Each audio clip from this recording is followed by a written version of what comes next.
दोस्तों, SpaceX company ने ये सैटेलाइट 3 फरवरी को फॉल्कन 9 रॉकेट से छोड़े थे। स्पेसएक्स के स्टारलिंक सैटेलाइट को पृथ्वी से करीब 210 किलोमीटर ऊपर की कक्षा में स्थापित किया गया था। सफलतापूर्वक स्थापित होने के बाद हर सैटेलाइट की फ्लाइट कंट्रोल को भी हासिल कर लिया गया था। एलन मस्क की अगुवाई वाली कंपनी कई तरह की जटिलताओं से हिफाजत के लिए इसे निचली कक्षा में सैटेलाइट तैनात करती है, लेकिन इस बार इसे बड़ा झटका लगा है। जी हाँ दोस्तों, सूर्य पर हुए महाविस्फोट से अमेरिका के अरबपति कारोबारी एलन मस्क की कंपनी यानी कि स्पेसएक्स को तगड़ा झटका लगा है। उसके 40 सैटेलाइट इस तूफान की चपेट में आकर खाक हो गए हैं और अब ये किसी भी वक्त धरती पर गिर सकते हैं। आपको जानकर हैरानी होगी कि वैज्ञानिकों ने पहले ही इस तूफान के आने की चेतावनी जारी कर रखी थी। दोस्तों, सूरज पर यह महाविस्फोट पिछले महीने की 30 तारीख को हुआ था और वो 23,83,200 किलोमीटर प्रति घंटा की रफ्तार से धरती की ओर तेजी से बढ़ रहा था। नासा ने इस कोरोनल मास इंजेक्शन का अलर्ट भी जारी कर दिया था। सूर्य के पृथ्वी से भी बड़ी सतह पर यह स्थिति करीब 4 घंटे तक रही थी और इससे निकली ऊर्जा अंतरिक्ष में रिलीज होकर दूसरे ग्रहों की ओर बढ़ी थी, जिसमें पृथ्वी भी शामिल है। लेकिन अब सूरज पर हुए महाविस्फोट की वजह से पैदा हुए शोर मंडल से एलन मस्क की अगुवाई वाली कंपनी के 40 सैटेलाइट कैसे तबाह किए गए उसका वीडियो भी सामने आ गया है।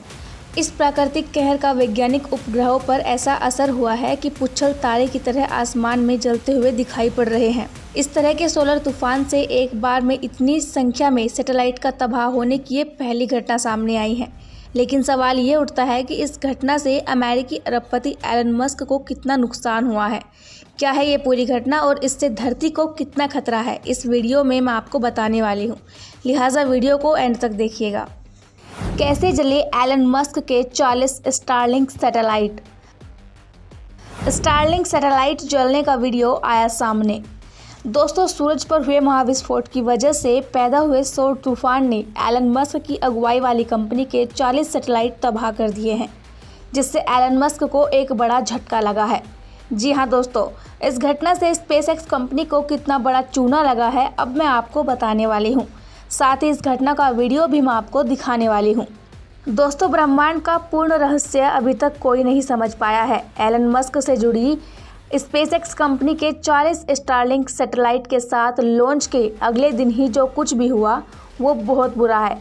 इस बात से तो हर कोई वाकिफ़ है कि सूर्य से निकली असीम ऊर्जा की चपेट में आकर एक दिन में ही लॉन्च हुए 49 में से 40 स्टारलिंक सैटेलाइट कैसे नष्ट हो गए। बता दें कि इस घटना से स्पेसएक्स कंपनी को करीब $2 करोड़ का नुकसान हुआ है। लेकिन अब इस घटना का पूरा वीडियो भी सामने आ चुका है, जिसमें दिख रहा है कि स्पेसएक्स के सैटेलाइट पृथ्वी में वायुमंडल में घुसते कैसे जलकर नष्ट हो रहे हैं। अब आप इस वीडियो में देख सकते हैं कि कैसे सैटेलाइट आकाश में धूमकेतु की तरह जलते दिख रहे हैं। बता दें कि फॉल्कन 9 रॉकेट इसी महीने की 3 फरवरी को 49 नए स्टारलिंक सैटेलाइट के साथ लॉन्च किया गया था, जिसे ग्रुप G47 का नाम दिया गया था।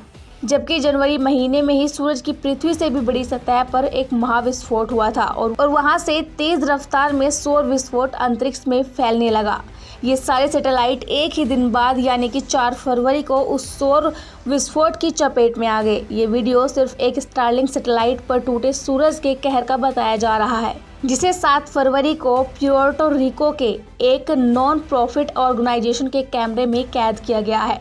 माना जा रहा है कि ये स्टारलिंक सैटेलाइट घटना के दौरान प्यूर्टो रिको के ऊपर था। दोस्तों, स्पेसएक्स ने अपने पहले ही बयान में कहा था कि 49 में से 40 प्रभावित सैटेलाइट या तो धरती के वायुमंडल में दोबारा घुस चुके होंगे या फिर घुसने वाले होंगे और इस दौरान वो नष्ट हो जाएंगे। लिहाजा कोई भी मलबा नहीं पैदा होगा और ना ही उसका कोई हिस्सा जमीन पर गिरेगा। कंपनी की ओर से ये भी कहा गया कि सौर तूफान की वजह से वायुमंडल का तापमान और घनत्व बढ़ गया था। ये इतना तीव्र था कि पहले के सैटेलाइट के मुकाबले घसीटते हुए इन्हें 50% ज़्यादा ऊंचाई तक पहुंचा दिया।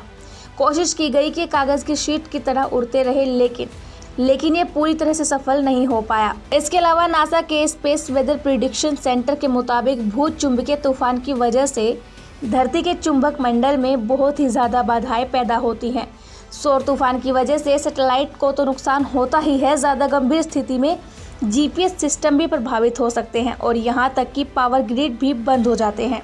दोस्तों, वीडियो में साफ दिख रहा है कि 40 स्टारलिंक सैटेलाइट के साथ उस दौरान क्या हुआ था और हो सकता है कि ये वीडियो आने वाली प्राकृतिक घटनाओं से बचाव के लिए नई तकनीक को विकसित करने में हमारी मदद करे।